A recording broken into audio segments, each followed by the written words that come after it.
It's time once again to take on the role of Talion, a ranger half puppeted by a wraith named Celebrimbor. As we learned at the end of Shadow of Mordor, Celebrimbor happens to be the guy who forged the original Rings of Power. So of course, he and Talion thought it'd be a good idea to forge another one in an attempt to defeat Sauron, which is where Shadow of War picks up. Now, if you didn't play through Shadow of Mordor, don't worry. War starts you off with just enough of a flashback to get a solid grasp of what's going on. Ultimately, Talion and Celebrimbor are still trying to get back at Sauron, but this time, their revenge reaches a whole nother level. So let's jump into our 5 tips for Shadow of War. Tip number 1, master the basics. This seems like a duh type of tip, but we want to emphasize it because this game throws you right into the thick of things. Take time to get familiar with the map and the markers, take a good look at the legend, get to know the other menus while you're at it, and don't mash through the tooltips. The sooner you understand what everything means, the better you'll be able to navigate the more important pieces of gameplay. Which brings us to tip number 2, the Nemesis system. Shadow of Mordor's award-winning Nemesis system was the first of its kind.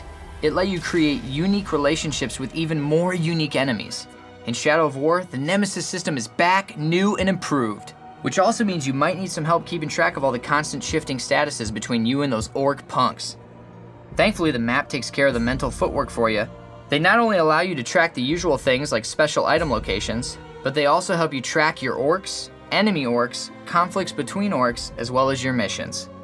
Keep an eye out for time-expiring quests as a quick way to interfere with the orcs' self-destructive climb to the top and net some great loot along the way. Speaking of orcs, tip number 3, know your orcs. When I said your orcs, I meant it.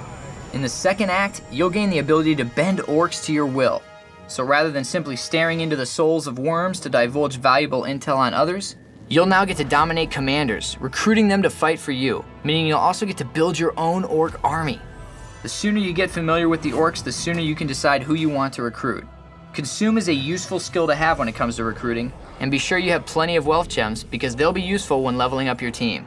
Once you control a region, fighting pits will be another good place to level up your orcs. But the loser typically dies, so keep that in mind. This tip also stands for knowing the different categories of orcs. This will be important for defeating them, as well as how you use your recruited orcs. Plus, once you control a region, you can appoint an overlord, and the tribe of the overlord orc will determine the perk of that region. Quick tip, if you send a worm to make a death threat on a captain right before you attempt to recruit him, it'll level up that captain by 5. Tip number 4, Preplan Skills.